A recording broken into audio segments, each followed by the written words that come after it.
He had the best money could buy. A private hospital wing, 20 renowned doctors flown in from across the world, and machines that beeped steadily as if mocking their helplessness. A billionaire, untouchable in life, now lay fragile and fading in his sterile bed. Desperation filled the room as experts argued, scribbled notes, and shook their heads in defeat.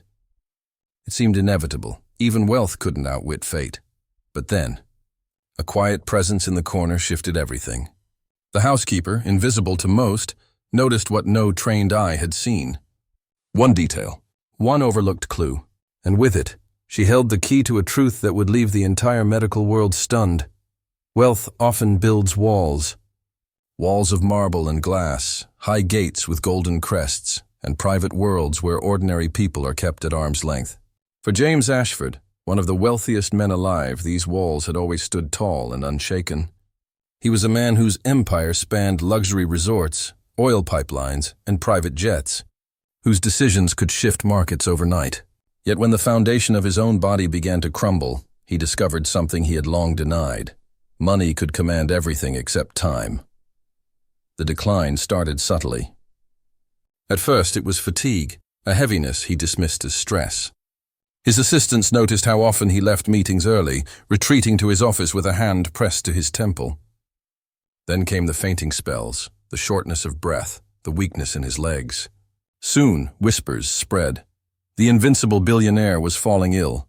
His doctors assured him it was nothing more than exhaustion, the price of success.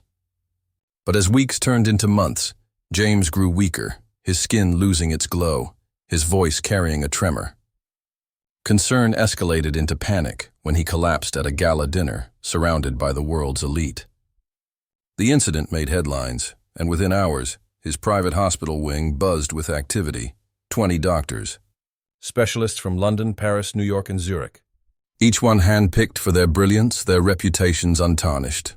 His wealth ensured he could gather the brightest minds at a snap of his fingers.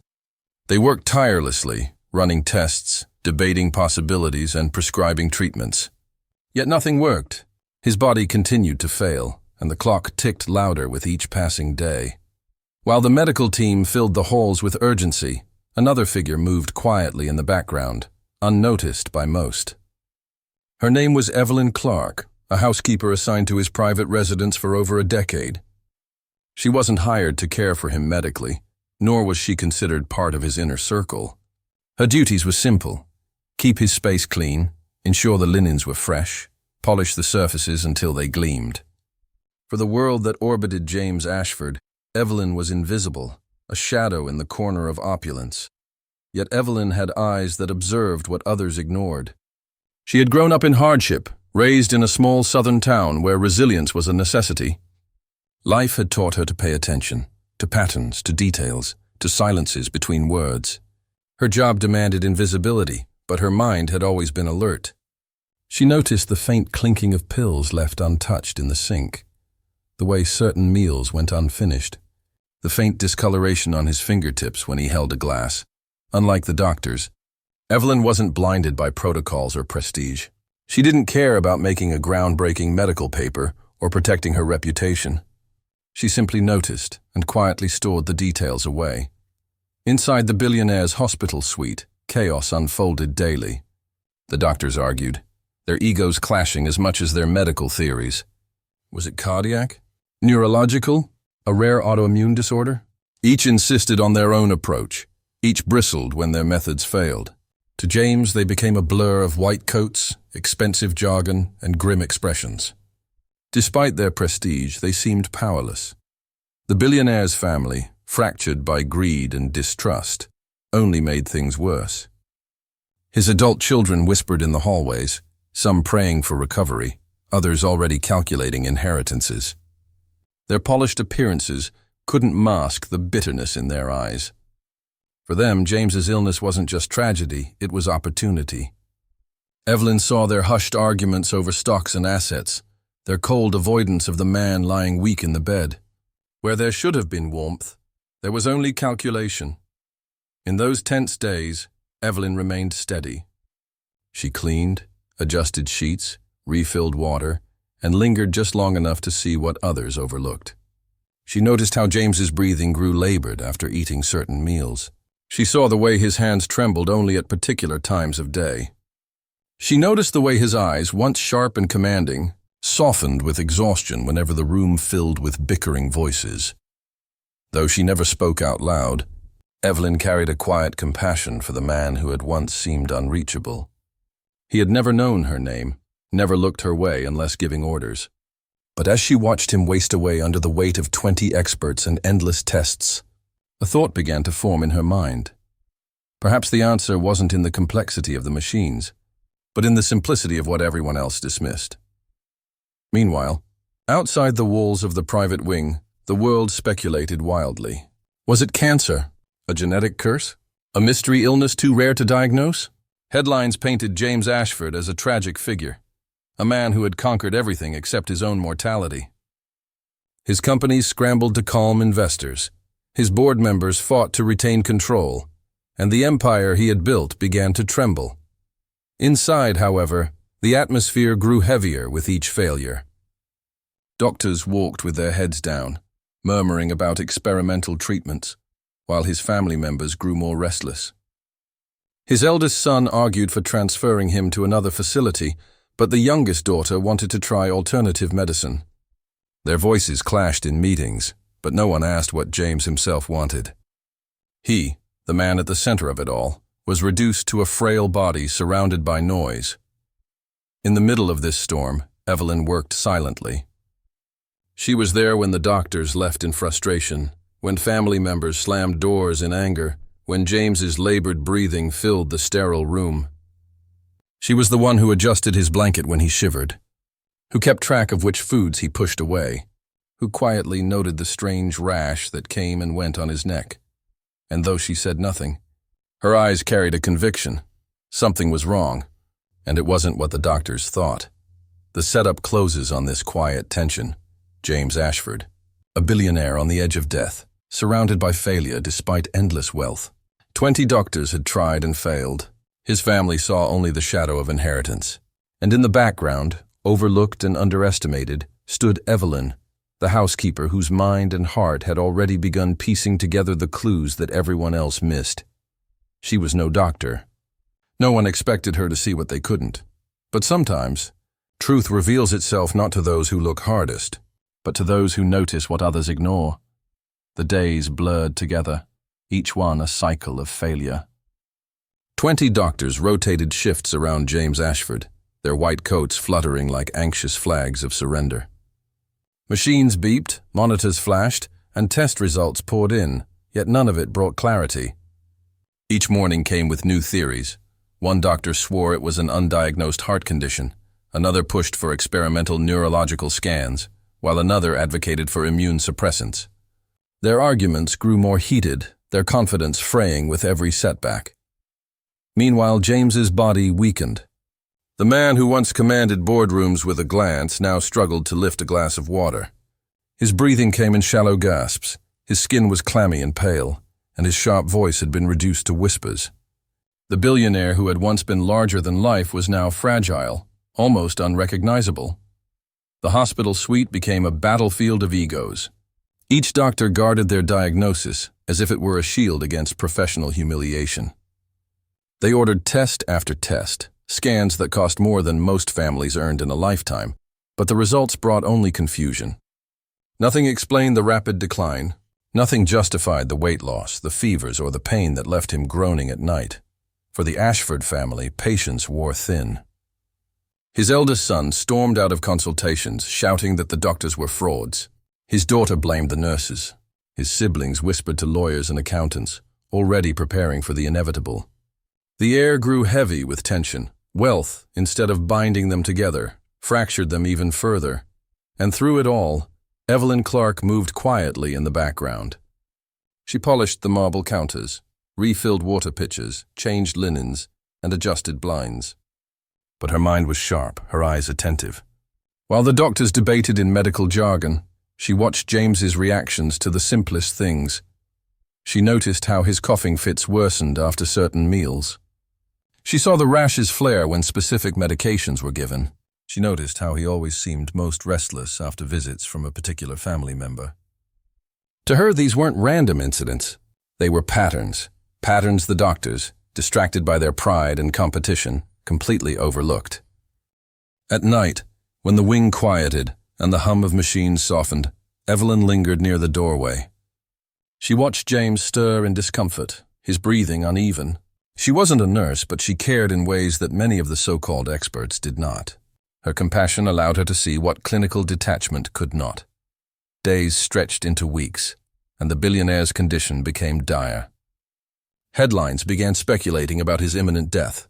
"Ashford dynasty faces uncertain future," read one paper. The business world braced for upheaval, while his family grew more restless. To them, each beep of the heart monitor wasn't just a sound of survival. It was a ticking clock counting down to a transfer of power. The doctors, now desperate, resorted to aggressive treatments. High doses of medication, invasive procedures, experimental therapies, none of it made a difference. James's body, battered by both illness and intervention, seemed ready to give up. Some nights, the medical team whispered in hushed tones that he wouldn't last until morning, but Evelyn remained. She saw his body reject what the doctors forced upon him. She saw his eyes glaze with exhaustion when another round of tests was ordered. She saw him flinch when certain substances entered his IV, as though his body was fighting against something unseen. Then came a turning point. One afternoon, as James's family argued in the corridor, Evelyn noticed something small, yet striking. While cleaning, she picked up the remnants of a meal he had barely touched. On the plate was a trace of something unusual, a subtle discoloration she had seen before. It was faint, so faint most wouldn't notice, but Evelyn did. The memory sparked. Weeks earlier, she had cleaned a similar plate with the same residue after another meal that had left James unusually sick. It was then that the unease in her chest grew heavier. Something wasn't adding up. This wasn't just a failing body. Something external, something preventable, was making him worse. As days passed, the doctors became increasingly frantic. Some recommended transferring James to another facility abroad. Others suggested that nothing could be done, that his body was failing, and wealth had reached its limit. Their arrogance had collapsed into helplessness, yet none of them thought to step back and look at the simplest details. But Evelyn did. She pieced together fragments, the meals, the timing of his symptoms, the subtle reactions after certain visits. She began to suspect that the problem wasn't an undiagnosed disease, but something that had slipped entirely under the radar. Her instincts told her the billionaire wasn't just dying of natural causes. Something or someone was making him sick. Meanwhile, James's condition deteriorated to crisis levels. His breathing was shallow, his pulse erratic. The 20 doctors gathered at his bedside, preparing for the worst. Their prestigious titles and degrees meant nothing in that moment. They had failed. The empire of medicine had crumbled at the bedside of a single man. But in the corner of the room, Evelyn stood silently, her heart pounding with a truth she hadn't yet spoken. She wasn't a doctor. No one would take her seriously. Yet she knew deep down that she had seen what they had all missed. The rising action closes here, James Ashford teetering on the edge of death. His doctors powerless, his family circling like vultures, and Evelyn holding on to a realization that could change everything. The billionaire's suite was a theater of despair. Machines hissed and beeped in frantic rhythm, nurses rushed in and out, and the 20 doctors gathered like generals before a lost war. James Ashford's chest rose and fell in shallow, uneven waves, each breath sounding like it could be his last.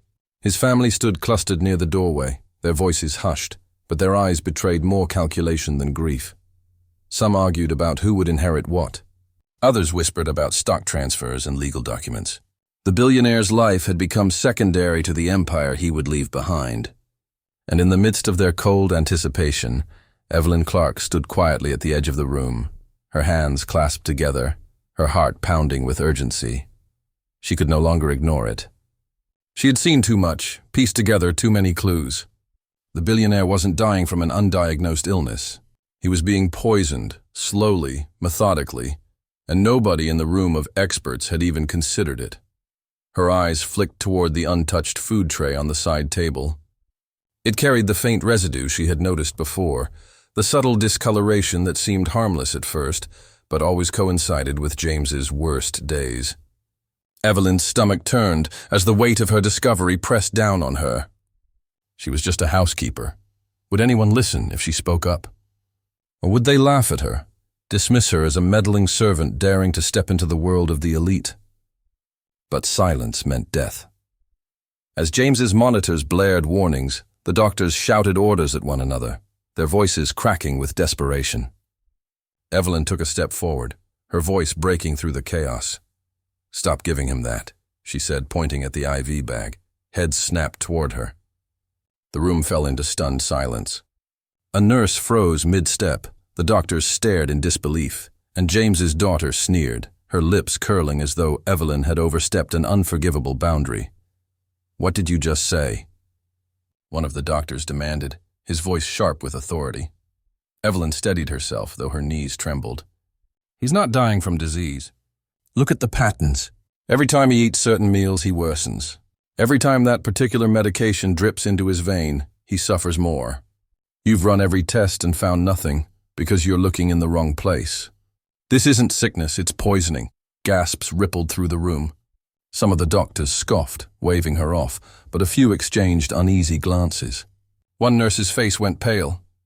James's eldest son barked a laugh, his voice dripping with contempt. "Poisoning? Do you realize how absurd you sound? You're a maid, not a doctor. Stay in your place." Evelyn's chest tightened, but she refused to shrink back. Her voice rose, louder, steadier. "I may not be a doctor, but I have eyes. I have watched him day after day, night after night, when none of you paid attention. He always worsens after food from the private kitchen. He always weakens when this particular IV is used. And you've missed it because you're too busy arguing with each other to notice." Her words sliced through the arrogance in the room. A heavy silence followed, broken only by the strained beeping of the monitors. One of the younger doctors, who had been quieter than the rest, frowned and stepped closer to the IV bag. He studied the label, then the fluid inside. His brow furrowed. "She's not wrong," he muttered cautiously. "This dosage doesn't align with the prescription notes. And the food?" He hesitated, suddenly uncertain. The room erupted again, half the doctors mocking Evelyn, half now whispering nervously among themselves. The billionaire's family shouted at each other, some demanding she be thrown out, others demanding the doctors investigate. Chaos swirled, and then it happened. James's body convulsed, the monitors screamed, and the nurses rushed forward. The billionaire was slipping away. Evelyn acted on instinct. Pushing past the frozen doctors, she grabbed the IV line and yanked it free. Gasps filled the room as one of the nurses tried to stop her, but Evelyn's voice cut through the uproar. "Look at him! Every second on that drip is killing him. You can call me insane later, but right now you need to see." The billionaire's body twitched, then stilled. For one terrifying moment, the room thought she had killed him. But then slowly, too slowly, his breathing steadied.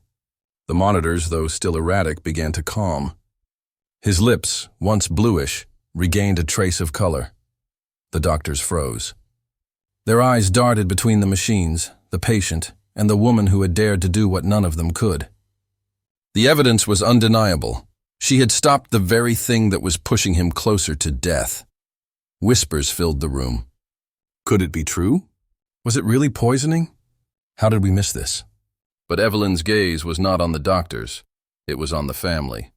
Her instincts told her this wasn't accidental. Poisoning meant intent, and intent meant betrayal. Someone in that very room had been orchestrating James Ashford's decline. The billionaire's daughter paled, her eyes wide, as though Evelyn had peeled back the veil of her carefully guarded secret. James's eldest son stiffened, his jaw clenched, his fists tightening at his side. Even his siblings avoided one another's eyes, suspicion spreading like wildfire. The tension was unbearable.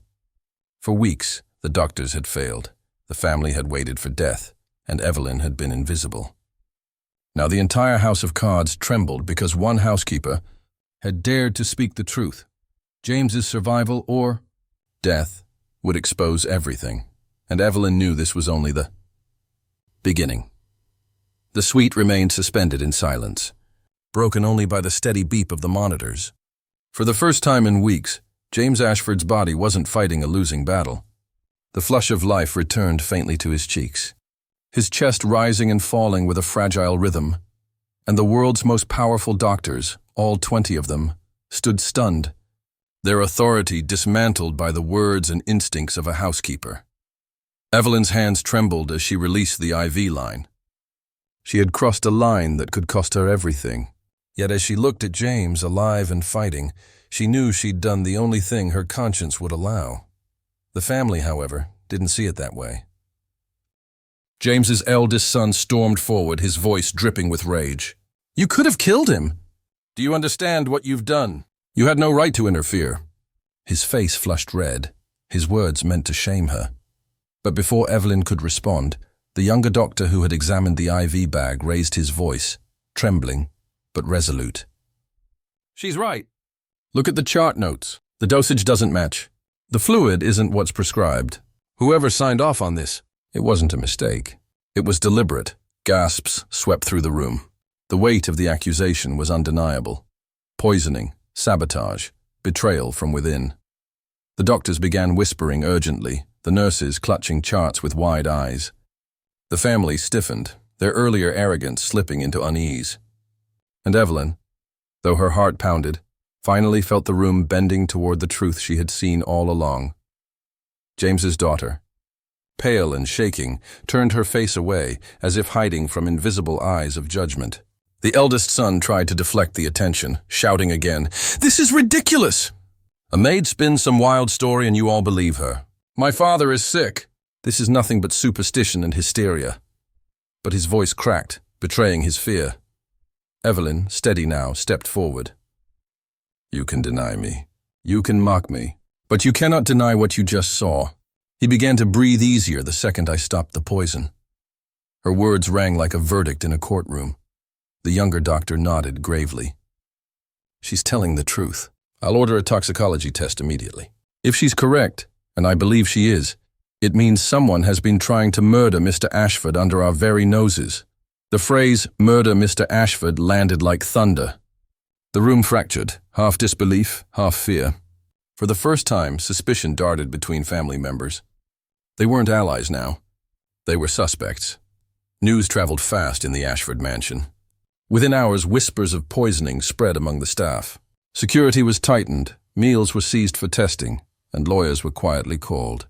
Evelyn found herself caught in the middle of a storm she had never wanted, yet one she had been destined to step into. When the toxicology results came back, the truth could no longer be contained.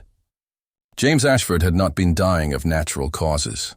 A slow-acting toxin had been introduced into his meals and fluids over weeks, nearly killing him. The doctors, once so proud, now stood in disgrace. 20 world-renowned experts had failed to see what a housekeeper noticed. Their oversight became a global embarrassment, whispered about in boardrooms and hospitals alike. Headlines soon painted the scandal as the poison plot that 20 doctors missed.